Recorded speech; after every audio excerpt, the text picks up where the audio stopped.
Zipper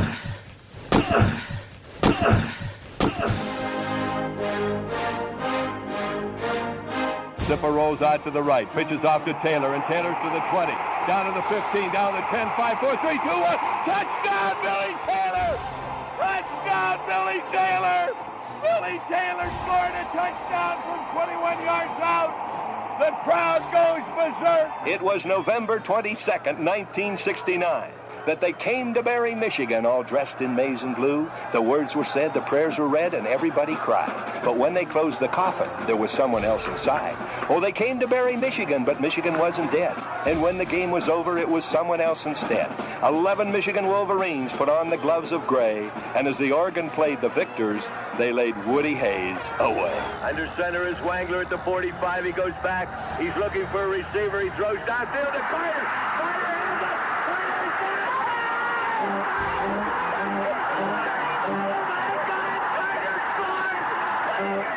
Who's got it better than us? Nobody!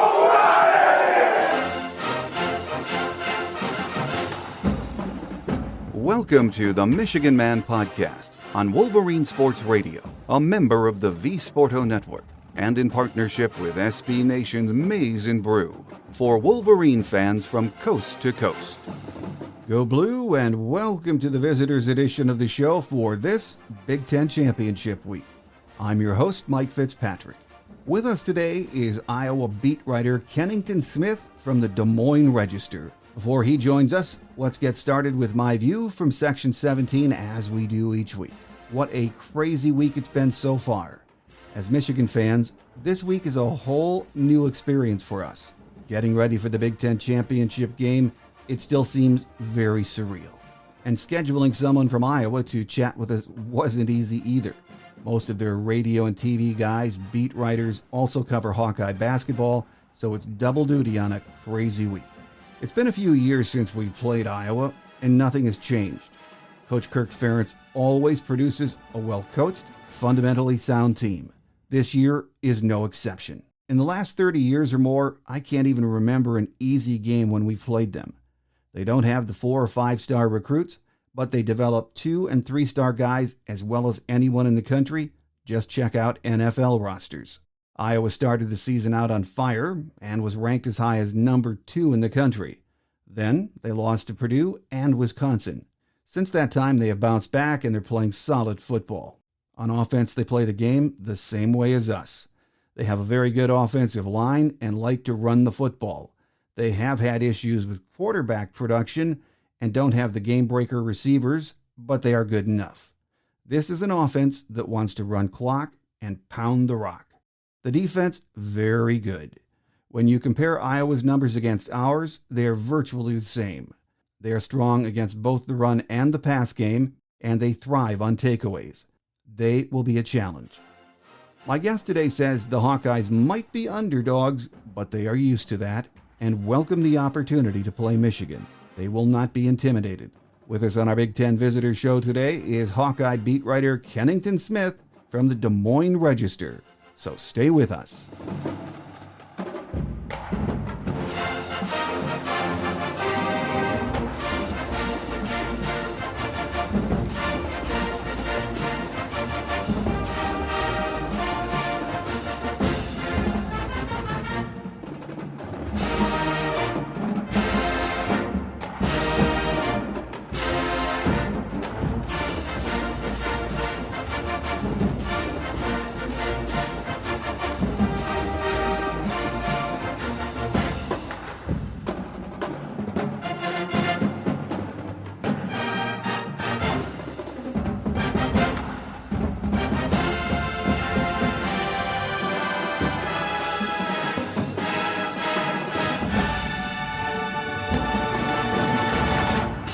Here with us on our Visitors Edition this week is Iowa beat writer Kennington Smith from the Des Moines Register. I know it's a crazy busy week for everyone, Kennington, so it's great to have you with us. Yeah, no problem at all. Like you said, it's been a crazy week already, and we're only at the midway point, and the excitement is only going to pick up as we get closer to the game. So I'm excited to talk with you for a few minutes about, all things Hawkeyes, Wolverines, and the Big Ten, and even national implications. Huge implications, as we all know, this week in the Big Ten championship game. But Kennington, at this time last week, a lot of Hawkeye fans were probably thinking the chances were slim and none. They would win the West.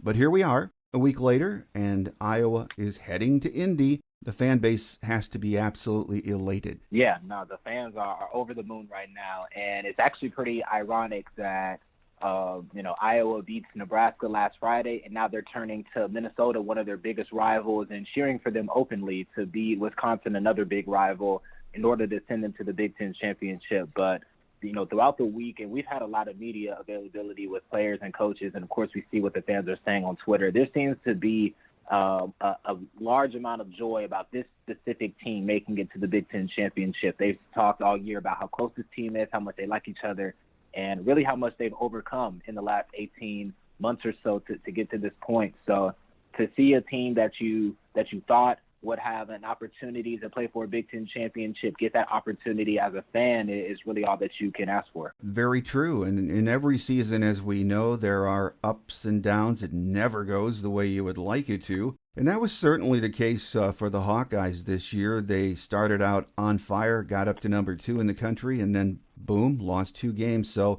it has been a roller coaster ride in some respects, hasn't it? Oh, yeah, definitely. I mean, imagine the emotional roller coaster, as a fan, as a player, as a coach, from the number 2 team in the country, and then 2 weeks later, it doesn't even look like you're making it to your conference championship game. You've been pretty much erased from the national conversation after 2 ugly losses. So there was a point in time where Iowa was 6-2, but fans were thinking that maybe it could be a 7-5 finish, or maybe even a 6-6 finish, because the losses were so bad that it was hard to kind of put together a roadmap to where Iowa could finish the season successfully. But credit to Kirk Ferentz, who has been around the block more than a few times in the Big Ten and galvanized this team. And they fought through adversity. They fought through a lot of injuries, and here they are with an opportunity to win the Big Ten. Well, whenever Jim Harbaugh talks about Coach Ferentz, you can tell how much respect he has for the man and the coach he is, and what a solid program he's built over the years. Talk about Coach Ferentz and what he means to Iowa football. Yeah, I think that especially this week, when we're seeing that the coaching carousel kind of take a life of its own, you appreciate the stability that Kirk Ferentz has brought to Iowa. And especially this week, when I talk about emotions and how much it means to play in this game, I think that Kirk Ferentz is at the center of that. He's gotten emotional a lot of times this year, usually after big wins. But yesterday in our weekly presser, he got emotional several times talking about this team, and the players echoed those same sentiments when we asked them about Kirk Ferentz and saying that they love him and that they couldn't imagine anybody else leading this team except for him. I think that his even keel mentality, he's very cool as a person in terms of he doesn't get too high and too low, and I think that was critical for a team that at one point was number 2 in the country and then had a free-for-all for a few weeks there, was able to kind of battle back and get to a point to where they've won 10 games, and this is only the 10th time in school history that this has happened. So it's definitely been a notable season, but I don't think that it would have gotten to this point without Kirk Ferentz, and I think that it's not lost on the fans and the players how much of an impact that he's had on the season. Well, it's been a few years since Iowa and Michigan have met, but in most games in recent history, really, in the last 30 or 40 years, it seems to me, they've been very physical and close games. And in so many ways in how they play the game, Iowa, they and Michigan are very similar teams, aren't they? Yeah, I think that this is definitely the better matchup for Iowa in terms of Big Ten championship opponents. Obviously, it went down to Michigan and Ohio State. I think that with some injuries that Iowa's had in their secondary, a team like Ohio State that has, multiple 5-star wide receivers, and especially playing indoors where, as Ohio State played in the snow last Saturday, that would have been a huge advantage for Ohio State without those weather conditions, and they would have been a tough matchup for Iowa. But you look at Michigan, hard-nosed team, they run the ball. They like to establish the line of scrimmage very similarly to Iowa. So, very old school, classic Big Ten type of showdown coming up, which if you're a Big Ten native and a Big Ten fan of what the conference represents, this is kind of your ideal matchup. Well, you're right. On offense, like Michigan, the Hawkeyes want to run the football and then run it some more. And they've done that very well this year, in large part because of that offensive line led by Tyler Linderbaum.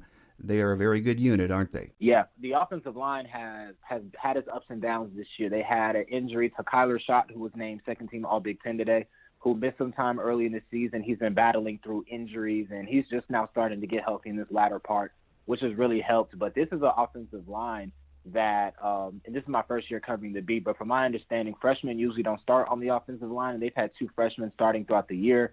You had a All Big Ten performer hurt before the season and battling through injuries. And, of course, you have Tyler Linderbaum, who's the best offensive lineman in the country, kind of anchoring that unit. So they've taken their lumps, but now at this point I feel like they're playing their best, and they've really been peaking kind of this last month of the season, which is what you want out of any unit and out of your team. So we've seen the offense struggle throughout the year. A lot of that was because of what was happening on the offensive line. The offensive line is healthy now. We're starting to hit on all cylinders, and we've seen what Iowa's offense has been able to do over the last month as a result of the health improving on the line. Tyler Goodson is the leading rusher for the Hawkeyes. As a matter of fact, whenever I've seen them play this year in bits and pieces, I've seen a couple of full games. I haven't seen anyone else carrying the ball, and he's run for about 1,200 yards. For Michigan fans who have not seen much of him, though, talk about just what kind of a back he is, Kennington. Yes, the first word I think about when I think about Tyler Goodson is explosive. He's a back who can hit for big plays pretty much at any time, whether that's direct handoff or even a threat out of the backfield. Here's a statistic for you. Iowa all-time in Tyler Goodson's career are 11-0 when he has 20-plus carries. In November, he rushed for an average of 122 yards, 5.5 yards per carry in November. All of those games in November, he had 20-plus carries, and Iowa won the game. So as Tyler Goodson goes, kind of the offense goes, and that's just a nugget to hold on to if you're a Michigan fan, that if his carries are starting to pile up throughout the game, that is an indication that Iowa's offense is operating the way that they wanted to, and if they're able to establish the run game and get him going, that could be kind of a disastrous for a Michigan defense if I was able to kind of, get that momentum rolling and continue it throughout the game. Well, I know there have been some concerns about quarterback play, but Spencer Petras has taken the majority of snaps this season. I know he's starting on Saturday. He's been splitting time recently with Alex Padilla, hasn't he? Yeah, so with Spencer Petras, he's been the starter really since last season. And last season was kind of an up-and-down season for him statistically, but he was able to fend off Padilla in spring practice and onward. And he was playing pretty well throughout the season, but he had a tough injury against Wisconsin, insert Padilla, who went 3-0 as a starter, but was struggling against Nebraska, and Petras subbed in for him in the second half of that game and helped engineer a comeback. So with the quarterback situation, I think we're at a point now where there's not one quarterback that's just overwhelmingly better than the other. I think that both of them have strengths and weaknesses, but at this point, it's about who gives your team the best opportunity to win. When you look at Petras, he started for longer. He has more sweat equity. He has more of an understanding of the playbook. He can direct more traffic at the line of scrimmage, and he's just more experienced going into a game like this, biggest game of the season, going up against a very talented, very experienced defense. You want a quarterback who's been through those battles. I mean, Iowa's played big games this year at Iowa State. That was a top 10 game.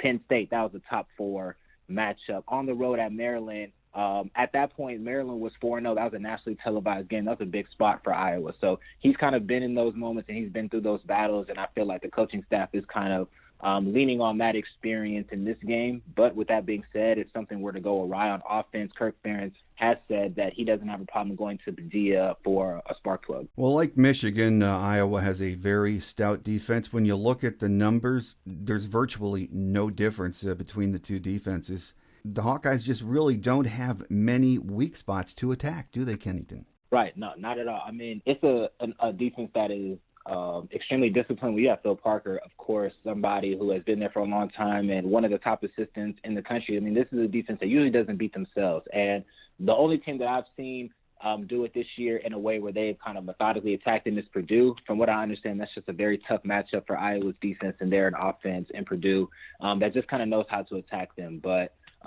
this is a defense that prides itself on not allowing explosive plays.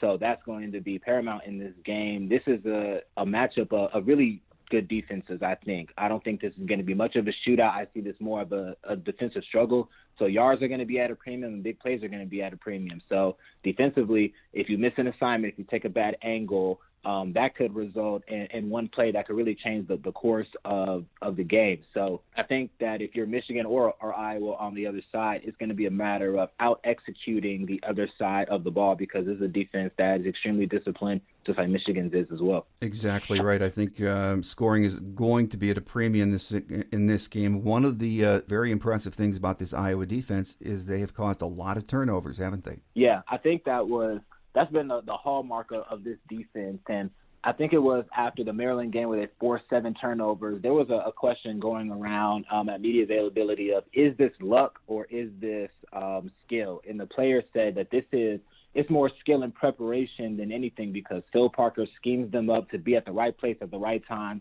And as a defender, if your coach is going to put you in that position, then it's your responsibility to make that play, which we've seen Iowa do a lot this year. You look around the country, there have even been games that Iowa's played where there have been defenders who have been in position to make plays against Iowa's offense who have dropped interceptions or maybe haven't recovered a fumble at the right time. And usually don't see Iowa's defense not capitalize on those type of mistakes. So this is a defense that's well prepared, opportunistic, and more than anything, if you give them an opportunity to make a play and to get a turnover, more times than not, they're going to complete that play. Well, again, for Michigan fans who have not seen a lot of the Hawkeyes this year, who are some of the standout guys on that defense that have been the leaders this year? Yeah, if you're looking at the defensive line, I would say Zach Van Valkenburg, number 97 at defensive end. He's been the kind of the anchor on a young defensive line. At the linebacker core, Jack Campbell, all Big Ten selection, 125 tackles. He's had interceptions, pick sixes, fumble recoveries for touchdowns. So he's somebody who kind of anchors that defense. The secondary is kind of where Iowa has made their name over the last several years. So I would say Riley Moss at cornerback, number 33, and Dane Belton, who I believe leads the Big Ten in interceptions with 5, number 4 at safety. Both of those were first-team All Big Ten selections, leading that secondary. So plenty of names to know, but those are kind of the difference makers at each level. Belton's name we know well from high school. He played at Belleville just outside of Detroit, too. Oh, wow. Learn something new every day. Heck of a player. We know they have a lot of standout players on that defense, so that's going to be a fascinating matchup on both sides of the ball. But as we know all too well here in Michigan, we've never played in the Big Ten championship game, but Iowa made it there in 2015. They were unbeaten, and man, did they lose in heartbreaking fashion to the Spartans. And I know this is your first year on the beat, but that has to be something, especially this week, that still stings there in Iowa. Yeah, I think that when just kind of looking at this game, let me backtrack for a second. Minnesota beating Wisconsin and Iowa advancing to the Big Ten championship. I think that there was a moment for coaches, players, and fans that sunk into them that these type of opportunities to play for a Big Ten championship do not come around often at a program like Iowa. And they're a successful program, and they're a program that's usually nationally ranked and pretty prominent, but just the Big Ten is so tough that making it to the Big Ten championship is not necessarily a foregone conclusion, maybe for a program like Ohio State that recruits at a high clip and is used to playing on that stage. So it's not lost on these players and the coaches what type of opportunity that they have. Obviously, the memories of 2015 linger, but I think that maybe that's even more of a motivating factor to kind of complete the job this time in 2021. And this year is different from 2015. Iowa's not undefeated. They are heavy underdogs to Michigan, and they're kind of embracing that underdog role. And they're kind of paying attention a little bit to the fact that a lot of the attention is focused on Michigan and maybe even from people on Twitter or national pundits that are kind of riding Michigan into the college football playoff, winning this game. That's kind of a chip on the shoulder for Iowa. So definitely different situation from last Big Ten championship to this one, but I would say that the motivation is just as high, if not higher, to complete the mission this time. Well, this Saturday night, the matchups are intriguing. When Iowa has the ball, they will do what they do and try to run against this Michigan front. They probably have to have some success early in the game because no one wants to get behind with these two defenses. Neither of these teams are really built to get into a shootout or come from behind. So that's going to be key to watch, isn't it? Yeah, definitely. I think Iowa's biggest problem this year has just been they've started so slow. 3 times this year they've had to overcome double-digit deficits, and they've won those games. But I think that this is an opponent in Michigan that is not the opponent that you want to get behind double digits. Obviously, you never want to fall behind to any opponent, but the degree of difficulty in coming back on a Michigan defense, especially when you have the defensive ends that they have, they're going to be able to rush the passer. You get behind in this game and you turn into a pass-heavy team, and Michigan's defensive ends are able to kind of pin their ears back and chase the quarterback. That's a recipe for a disaster for Iowa. So you want to stay ahead of the chains. You want to convert on third down. You want to put points on the board when you can and try your best to neutralize Michigan's aggressive defense. And then on the other end, the way that Michigan ran the ball against Ohio State, for them to have a commanding lead and they're just, imposing their will on the line of scrimmage, eating up that clock, that's another recipe for disaster for that defense. So starting fast is definitely going to be a critical point in this game, and I know there's going to be a point of emphasis to kind of right the wrongs of earlier games this season where they haven't been able to do that. Well, you're right on your take defensively, too. The Hawkeyes do need to control that Michigan running game and get them off their game early, because I'm sure with as well-rounded and solid as that Hawkeye defense is, they'd rather see Michigan throwing the ball. Yeah, definitely. You want to force Michigan into situations that is favorable for Iowa's defense. I mean, this is a young defensive line, relatively undersized defensive line, which isn't new for Iowa. But in this type of game where Michigan is going to have a lot of confidence after running for nearly 300 yards on Ohio State, they're going to want to establish the line of scrimmage. And Iowa's defense has put on tape a few times this year that if you have a strong, big offensive line and you can establish run, you can have success on this team. Wisconsin was an example of that. They established a run early and was able to have success in that game. Minnesota, even though they lost that game, rushed for nearly 200 yards on Iowa's defense, which is not the norm here. So there are some opportunities on tape that Coach Harbaugh can point to and emphasize to his offensive line that if we establish a line of scrimmage, we'll be put into a situation where we don't have to throw it against Iowa's secondary, because we know that that's a large reason for Iowa's success this year, that the secondary is able to force turnovers, set up the offense in favorable field position, and they score off of that. So not allowing Iowa to get into that kind of complementary football mode that they like to get into is going to be a huge key for Michigan. Well, final question before we let you get away, Kennington. The Michigan beat writers that I've talked to this week all expect Saturday's game to be very physical, very tight. And Michigan, depending on who you talk to, probably has a talent edge on the Hawkeyes. But for the most part, these two teams are really evenly matched, aren't they? Yeah, I think that this is a game where, if you're into the point spread betting, I'll probably take Iowa in the points. I just think that it's going to be a very close game. I think this is going to be a game, especially when two teams want to run the ball. This might be a shorter game. Teams not really wanting to throw the ball unless they have to. So I expect this to be a one-possession, tightly contested, physical game. Two teams that are playing for a lot. Obviously, Michigan got over a huge hump against Ohio State, and I know they want to finish the job and move on to the college football playoff. Iowa's had a special season. I know that they want to win the Big Ten championship for the first time in a long time and advance to a New Year's Six Bowl, which would be a huge opportunity for the program on a national level. So these are teams with a lot of motivation. They're going to be playing for a lot. And when those two teams converge on the same field, you're just going to see a lot of intensity, a lot of emotion. And as a fan watching the game and as media members who cover the game, that's what you want to see. Absolutely. It's a credit to both coaches and both teams for getting this far when back in August, no one mentioned either Iowa or Michigan. So it should be a humdinger, as they say in Indy on Saturday night. With us here on our Visitors Edition today has been Iowa beat writer Kennington Smith from the Des Moines Register. Again, Kennington, thank you so much during a crazy busy week for everyone for carving out a few minutes for us, and we look forward to getting you back in the future. Yeah, absolutely. Thank you so much for having me. Enjoy the rest of this week. Like I said, it's been exciting. It's been a lot of fun conversation, and it's only going to continue as we get closer and closer to the game.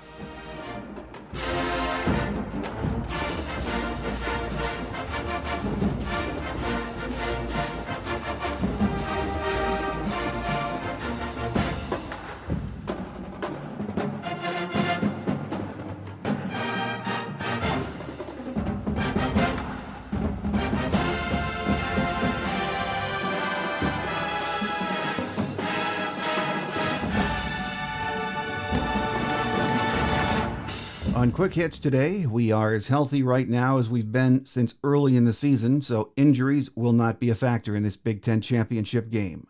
I've heard from a lot of you this week about how nervous you are about this game. That's okay, so am I. This Michigan team is different, though.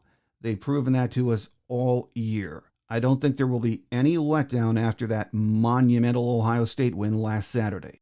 This team has great leadership, and you know that as of Monday, they turned their attention to beating Iowa and winning a Big Ten championship.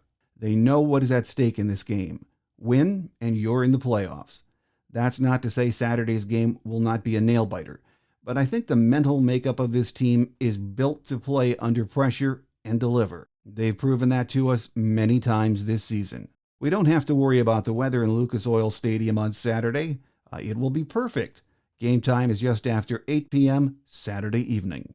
So let's just soak it all up on Saturday and enjoy this opportunity. There weren't many of us that thought this would be the year we made it to Indy, but here we are. We've earned it, and I can't wait. That will do it for now.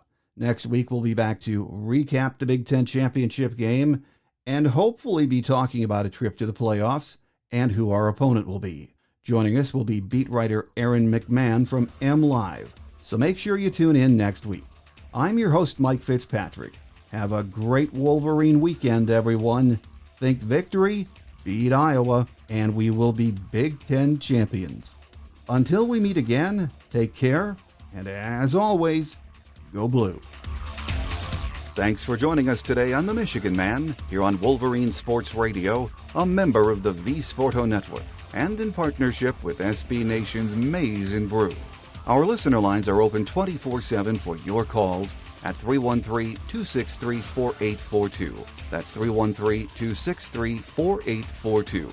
Or email us at themichiganmanpodcast@yahoo.com. That's themichiganmanpodcast@yahoo.com. The Michigan Man Podcast is produced at the studios of Robin Lynn Productions, Allen Park, Michigan, and is not affiliated with the University of Michigan. Go Blue!